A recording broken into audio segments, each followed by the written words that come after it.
السلام عليكم ورحمة الله وبركاته.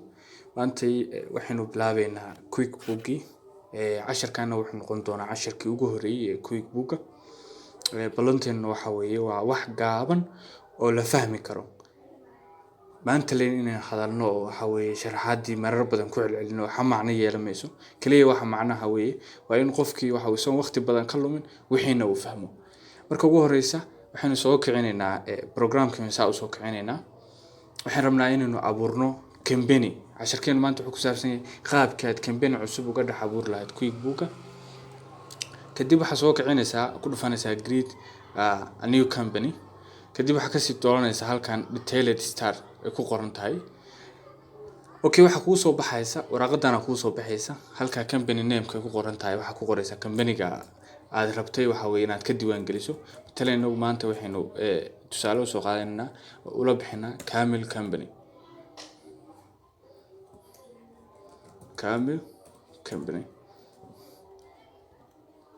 legal name ka bayn dhayn iyadana waxaan ku qoranaa Kamil Company. okay tax ID baa lagu weydiiyay caalamka tax ID waxa laga isticmaalaa laakiin naga Soomaaliya bayn joognaa waxa weeye waa ka boodena street-ka baa lagu weydiiyay halka street-ka waa ku qori karaa haddii rabtona ka boodi karaa nagu matanaada kilometer 4 Muqdisho Soomaaliya. okay magaaladu xagee weeye baa la yiri company-ga uu ka aasaasan yahay magaalada halka ku buuxinaysa magaceeda Muqdisho kale inagu leena Muqdisho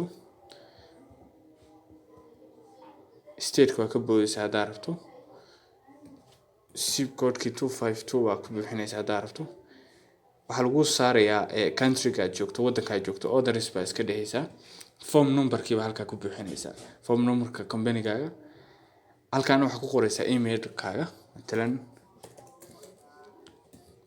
email-ka halkan ku buuxinaysa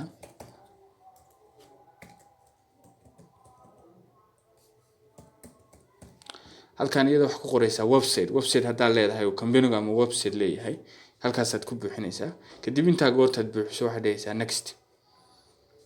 kadib waxa lagu saarayaa halkaas oo ah company-gaagu nooc qaab nooceeya buu noqon doonaa. inagu waxaan ku dhufanaynaa oo badanaa ganacsiyada Soomaaliya u badan yihiin waa general service business ama waxa dooran ka dhaxadii waxa aad bixinayso uu service yahay hotel oo kale haduu yahay service-ka uu yahay waxa ku dhufanaysaa basic business product hadii wax iibsanayo si iibinayo waa product hadii kira ay tahay waa ku dhufanaysaa oo company-ga kira ka shaqeynayo hadii restaurant tahay waa ku dhufanaysaa inuu laakiin waxaan qaadanaynaa waa general product based business kadib waxaan ku dhufanaynaa next. okay company noocee weeye ma company sole proprietorship oo hal qof leeyahay ma mid partnership ma mid weyn oo waxa weeye ilaa 500 qof ka badan leeyihiin ba mid corporation oo dawladda iyo dad shacab isla wadaagaan oo weyn ba ma mid non profit orders ba markii waxaan ku dhufanaynaa no food matalan partnership oo kaleeto ganacsiyada u badan Soomaaliya oo partnership. kadib waxa la yiri waqtiga uu bilaabanayo ganacsigaagu physical year-ka ku dhufanaa January halka waxa ku qoraysaa waa password-kaaga baad gashanaysaa oo hadhow goortaad markasta QuickBooka soo gasho waxa lagu weydiinayaa waa company-ga magaciisa iyo password-kiisa halkan marka waxaad ku qoraysaa password-kaaga mar labaad ku qor baa lagu yiri si loo hubiyo kadib halkan mar labaad ku qoraysaa kadib waxa ku dhufanaysaa next. xagee lagu save garayaa marka company-ga file-kiisa baa lagu weydiinayaa waxaan ku dhufanaynaa oo kaleeto waxa lagu save garaysaa documents-ka okay baa dhahaysaa save baa dhahaysaa in muddo cabaara baa sugaysaa inta hawsha faylalkaaga halka lagu wareejinayo company daqiiqado yar buu ka qaadanayaa.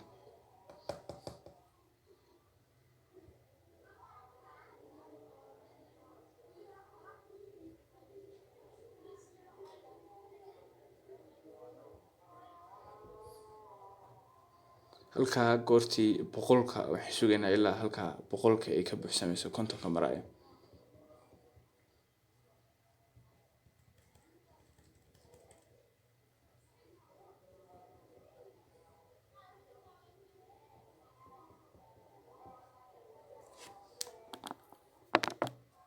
waqti badan bay ka qaateen 99. Okay, waxa ku sii dhufanaysaa marka next waa ku dhufanaysaa halka igu xiga. Okay, waxa lagu yiri maxaad iibinaysaa? Ma service baa iibinaysaa? Ma product alaab baa iibinaysaa? Ma both baa iibinaysaa? Inagu waxaan dhahnaa product kaliya iibinaynaa. Kadib waxa lagu weydiinayaa judge maya baan dhahnaa. Ha, taxation waxa weeye company-ga waa ka bixinaa. Waxa lagu weydiiyay company-gaagu ma leeyahay business-kaagu referral estimating proposal waxa ma leeyahay? Maya baan dhahnaa. waxaan la weydiiyay sales invoice oo kaleeto your customer ma siisaa deyn oo kaleeto customer kaaga ma siisaa deyn waa bixiyaa adigu ma soo qaadataa? Ha, waan soo qaataa. Do you use a progress invoice? Ha, waa isticmaalaa. Okay, do you want to keep track to bills you owe? Yes, baan ku dhufanaya iyadana. Do you want to track inventory to QuickBook? Ha, iyana inventory-gii waxa laga wadaa waxa weeye waa alaabta aad iibinayso weeye in aad QuickBook aad soo geliso. Do you want to track a time in QuickBook? Yes, baan dhahayaa iyana. halkan waxa lagu weydiiyay ma leedahay shaqaalayaal ma leedahay? Ha, waa leeyahay. laba shaqaale iyo wixii ka badan baan leeyahay. Okay, kadib waxa halkan next bahalkeynaya halkan marka waxa lagu yiri ma begin fiscal year-ka bishii koowaad 2021 miyay company-gaagu bilaabay mise maantay baad isticmaalaysaa waxa weeye company-gaaga in la furo aad rabtaa? Okay, use the day or the first day of the quarter or month man ku dhuftay. Okay, next waan dhahayaa. kadib waxa weeye waa akoonadii halka kulli lagu bahalkeyn lahaa qaabkii haddii aad alaab iibso kaleeto akoonadii faa'iidado kale kugu soo dhici lahayd waxyaalihii oo dhan weeye. marka waxba ka bedelmay halka next waan dhahayaa. kadib waxaan ku dhufanayaa go to setup.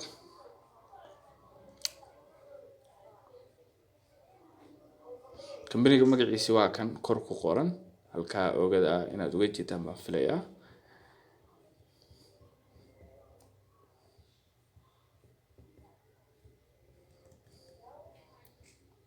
kadib waxaan ku dhufanayaa star work baan ku dhufanayaa oo shaqadii bilow saas igu soo baxaya. bahalkaygu saas igu soo baxaya. marka casharada dambe insha Allah barana qaabkii waxa weeye alaabta u soo iibin lahayd alaabta company-ga ku taala aad u bahalkeen lahayd alaabta saad u iibin lahayd macaamilka deyn ku siin lahayd waxyaalihii oo dhan intaasina ku joojinayna insha Allah taala. aad baad mahadsantiin.